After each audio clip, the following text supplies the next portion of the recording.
سطو سيدا رواتن أو يعني لمعدل أو سيقد بأوتومبيلك خوته يعني وكواني باز نية استوى أبد سيقم بيشخم هي نيصل لميجا بالقرآن دبينم جماعة يعني جماعتي هولير دهوك وموصلوا أو جي أنا أو سيارة أنا درس كريا من برازام تماشا ما كرت أو سيارة قديمة تقريبا لكن من والله شو مان أكسن مانينا وغراد مانينا قلك متشاكر دي برازام ميسر بردي أول شيء خو مواسادكم بخوم يعني أو شام اللغة بخوم شام كردية بو ندكا دريجم كردي يعني هو كرد بو أو دعامية بخوم شام كردية أو درجية بخوم شام كرد أو شام اللغش ورا فيش بزحمة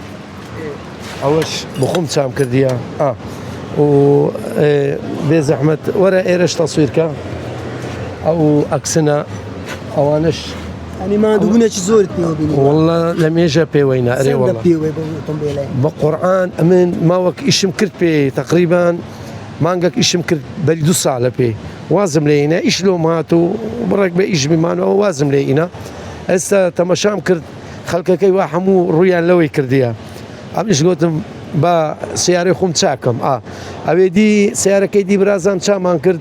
ماشيني تاهو ما لوي جريدا أوش إن شاء الله والو دين لو رجانا هم ماشيني تاهو بهان تاهو حمويكا يعني أمريكي بنزين إيش دكاو بنزين إيش دكات بس زور صرف دكات بنزين نوش سيارة كان اعتيادية يعني ناتوان وابليب كان كبنزين إيش كان بخوان زحمة زور الشكا أوه سباقة أوه ناو قرو يعني دستنا وقورتشيا جي سنجي أو بيدرك بيتن بخوي كاركاني تسمعوا يعني تسندي دي أو تواضع دي بقرآن احتمال أقام تشيني بياكم تقريبا ما نقك ناباتن ذروات اعتيادية يعني يستقيشي دس لواني ترزق لما تشيني تسيد معوا بقرآن صبغ معوا تسنسكي معايا لجيري ساقري ما ندايا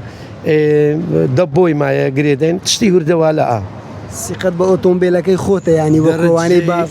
نية استوى أبد سيقم بيشخم هي نيصل لميجا أري والله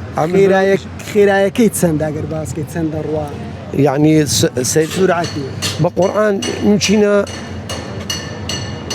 حتى سطو سيدا رواتن أو يعني لمعدل أو بخوي سرعة سريعين أو هنا وقرة هي سباقية شامان كردي أنا مسألة وقرو أو يعني نمسألة مثلا بلين سباقي سر شارعة أو سباقي ناو قرنا أو تدزاني برد وشاخ وداخ أو تشتانيهم بس لو وكر كلا هولير لدهوك أوتومبيلي ودرس كرا وخاتشي دروسيان كردو أتوش بكون منافسة درس كردو ودتواني منافسة يوان بكي والله تقريبا ده تعلم بس تشكم هي كمين دوم سيارة أو بس إن شاء الله هي سيمين درجيك يعني هو يكم زار تداهيناني يكم زار إيش بكم عريب أخوي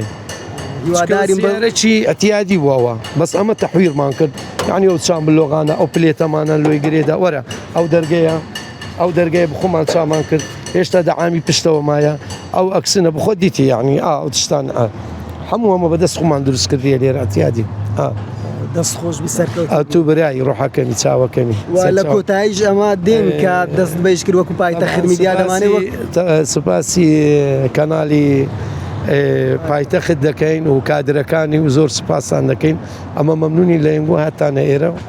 وتساوا كمی دست بيشكر دين كده وباي تخد وكو يكمل دي سوار دبي ولا قلت بياسة إن شاء الله تمام دبيت